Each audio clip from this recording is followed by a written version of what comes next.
Everyone knows about humans. Everyone knows that they rarely come out of their territory, if at all. Everyone knows that humans can be vicious. Everyone knows that humans are strictly territorial. Everyone knows that if a species that appears similar to humans in physical state goes into human territory, they will be asked to mate with one or many of the humans they come across. What no one knows is that humans keep to themselves in order to keep themselves contained. We all heard of the reports of an intoxicated human injuring or killing security that are trying to contain it. It got so bad that humans restricted themselves to their own territories, and they have remained there. For nearly a century, only those that travel into human territory for recreation or relaxation have seen one alive.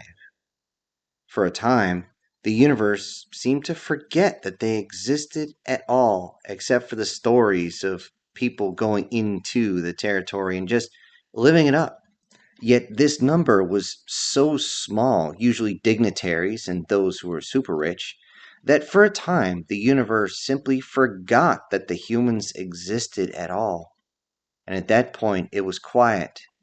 Some say too quiet. During what seemed like a routine exploration, a reticular exploration group found something of note. A coalition of species that was deep in unexplored areas of the void. This mixture of green monster-looking things with pointy ears and big teeth. Human-like nightmares that seem so dark that the eyes cannot seem to focus on them except for what seems to shine off their carapace. A species with only 3 legs with surprisingly dangerous technology. Slimy slugs that are extremely slow but beyond devious in the way they approach things.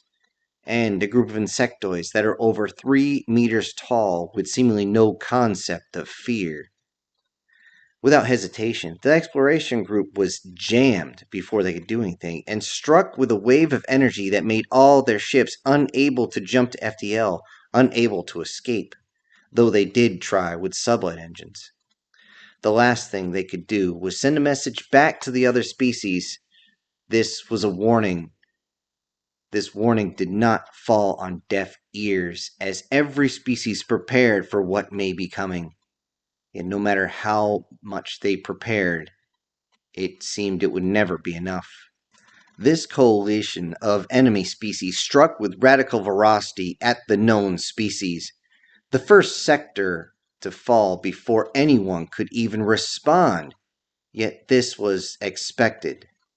A solid blitzkrieg of so many ships, so many weapons, so many species flooding across the surface had no amount of resistance could possibly stop them. All they could do was delay it.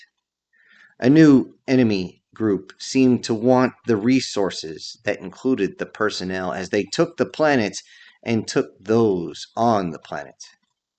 What little information came off that world would haunt everyone's dream for millennia. They saw their own brethren being trampled underfoot, unable to take down enough of the enemy before they were on top of them, some of them fighting to the last but ending up getting ripped limb from limb, some of them even being chewed up while they still breathed, and some, oh, what they did to them was horrifying. Rallying the Allied fleets, the counterattack began soon after, and it did not work. Well, it worked for a while. The fleets were actually fairly matched against each other when comparing numbers, maneuverability, speed, weapon strength, and range. When those all factored in, it was pretty even. So close, in fact, that one would believe that it was actually a stalemate. That is, until the enemy coalition brought in their big guns. Dreadnoughts and Titan-class ships arrived and began to push the defenders back. Once out of the system, the defenders could only get ready for the next advance. This was always random, as the same dance happened again and again. The invaders would come in and take the planet before anybody could actually respond. Then they would go and try to rescue the planet. And before they could actually take the planet or even get anyone on the surface in large enough numbers, in come the big guns. The loss of life and materials, along with sectors, was nearly incalculable. It was all hands on deck as they fought, yet no one once wanted to call the humans, as the humans had actually finally sealed their borders right before this conflict happened. The humans also had a phrase: not our dog, not our fight, or not our pig, not our problem, which, though not direct words, meant that they wanted no part of another species' war. One of the more ancient humans said, "We don't fight others' wars anymore." And then the destruction continued off many other sectors. The recording that changed everything was a video of a species the human call tall whites. The humans have always been cordial with this species and back and forth, as their appearance is so similar. Perhaps this is why such an act of barbarism changed things. On the video, a family of tall whites is trying to evacuate their children and everyone else off the planet.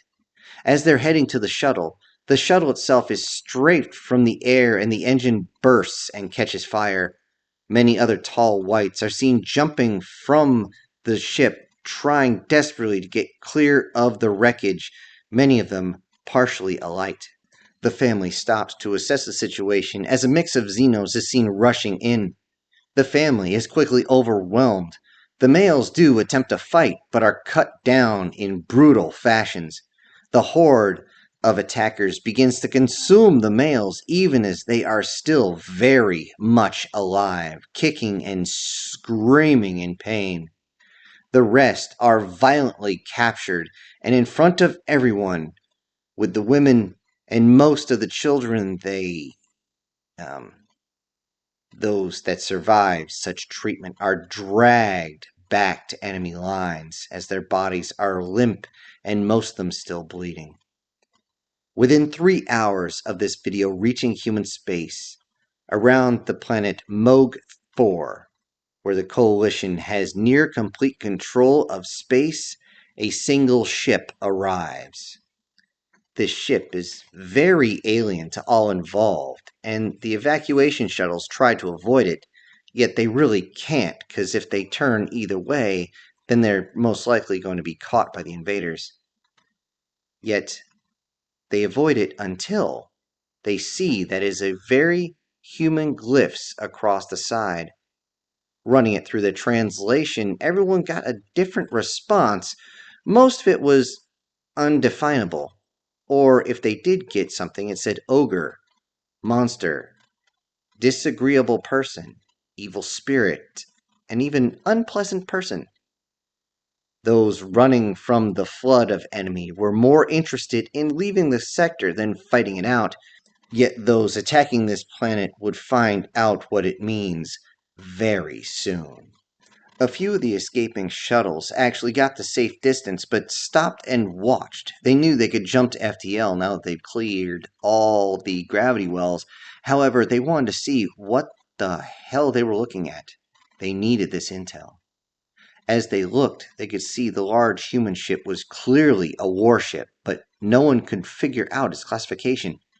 Approaching the planet, the invaders demanded the human ship to surrender and give over their technology and their meat. There was no response, except for the weapons being raised out of their protective plates and armored blisters across the surface of the ship. The enemy fleet broke off a small group and were shocked as the fixed energy cannons cut their group apart before they could even get close. Seeing this, the entire invasion force began to advance on that one ship. With its turrets now locked into position, the las cannons began to sway across the enemy formations, firing madly, cutting large ships into much, much smaller pieces as they strafed through. The turrets did not stop firing as they rotated each of their 3 barrels, allowing for cooling in between shots, as one would fire in succession, allowing for each one to go in sequence. This alternation allowed them to fire all 27 of their large turrets continuously. It was clear that the single enemy dreadnought was the primary target, and was cut to slag before it could even turn itself to fire. Seeing this, the enemy called in their big guns. As the enemy is in full defensive mode now, hiding behind the planet, and of course the planet's moons, the human ship began to deploy smaller ships and what seemed like munitions to the surface. Though much of the first wave is munitions sent to take out hardened targets, what came down to the surface next was so much worse. On the surface, after the strike, pods would land, releasing armored bipeds that could easily be mistaken for machines. Each of them covered in ballistic weapons, explosives, guided munitions, high explosive projectile, rapid fire ballistic cannons, energy projectors of different types, blades of solid metal and of energy, plasma throwers, and drones that seemed to be able to identify everything, and so much more. Behind these armored bipeds were vehicles of destruction that rolled forward, either hovering across carrying a bunch of missiles or rolled across the ground with giant cannons, and of course, aircraft. Along with the vehicles, the aircraft were so well designed that nothing seemed to be able to touch them as they danced across the sky. The vehicles on the ground are so heavily armored that even the strongest insectoid, even if it could get close, didn't seem to be able to damage them. More often than not, the muzzle would simply be flung around and crush the insectoid just from the strike. The final wave of death on the ground came in the form of large, walking death machines. These bipedal machines vary in shape, height, and weapon loadout, but all seem to have the same purpose: to kill. Period. To win this war through attrition. The coalition of these enemies is used to being able to overrun the aggressors and take whatever they want by force. Now they run, crawl, slither, and they do this for their lives, from a force that is just a legion of monsters seemingly determined to take their lives. In space, the enemy reinforcements arrive. As the dreadnoughts arrive, the human ship wastes no time in cutting into them before they even get a chance to fire. A few are able to fire plasma-based energy projectors at the human ship.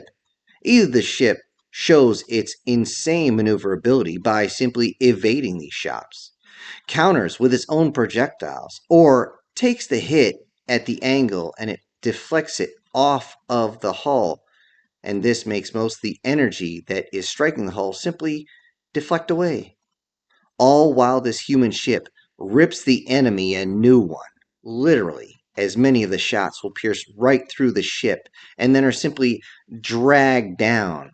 At one point, it seems as though one has got two simple holes and then seemingly a crescent cut into it. If you flipped it the right way, it looks like it's smiling at you. The Titan-class ships are treated very differently. Due to their mass, the standard las will only seemingly piss them off. Instead, each one is identified and a heavy armor torpedo is sent towards them at insanely high speeds.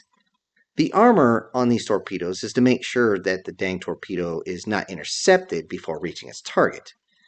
The mechanical titans are struck with nanobombs, with quadrillions of nanomachines suddenly working together.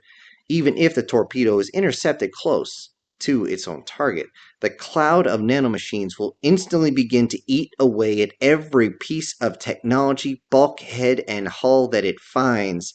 Those inside will only be able to watch helplessly as the ship is eaten away around them. This will give them just enough time to either wait a minute or two before they are spaced due to the fact that the hull is just gone, or to take the quick and easy way out as many of them reach for their sidearms. Those aboard the organic Titans don't really have a choice, as thousands of bacteria, viruses, pathogens, and parasites are released right into these giant bioships. Those on board will not realize there is an issue, as the viruses begin to make them cough and sneeze uncontrollably. As their throat closes and their nervous system begins to overload and shut down, they can see the bacteria and pathogens eating away at the massive bioship. This process gets faster as it reaches deeper and deeper into the ship, forcing those inside to simply lay down and seize on the floor in absolute agonizing pain as the ship is eaten away around them in minutes. If they're lucky, they will stop breathing before the hull is fully breached, and they spend the last moments floating in the void as their lungs simply implode. This is only required with the Titans close to the planet. A simple cluster of 6 different Titans are well outside any gravity well and received a slightly different fate. The munition used and fired at them is a combination of Mark 41s wrapped around a Zarbomba. The resulting micro-supernova would force all mechanical systems to fry, overheat, and then explode as they completely just cook. The internal explosions ripple across the massive ships until they reach the core. Then a second microsupernova would occur as the engines simply go kablooey. The chain reaction creates the largest fireworks show or funeral pyre ever seen. The organic Titans would heat up so fast that the side facing the Nova bomb would turn completely red as the carapace cooked. Inside, the temperature would cause the blood to boil. The electrons released would completely overload the ship's nervous system. The massive ship would experience nerve death, causing all systems to shut down, and the heat would cause the ship to have hundreds of heart attacks and thousands of strokes all at the same time. This makes the massive ship just a blob in space, as it can no longer keep its carapace doors closed. Over the course of the next 2 hours, the crew will all die from asphyxiation, from either not being able to get out of the compartment they're in due to no life support, or if the outside opens up as it no longer can keep its outside shell closed, they would be vented into space. A few Allied ships had actually arrived and witnessed this barbarism and sent a message to the human to not fight so dishonorably. They were ignored. Landing on the planet, they could find nothing but bodies of the enemy and a few of their own that didn't make it out with the shuttles. As they looked about the enemy, they realized with such a violent way in which the enemy coalition were torn apart. Everyone shook in fear as they looked over to the horizon and saw giant bipeds striding across the battlefield in their engines of destruction.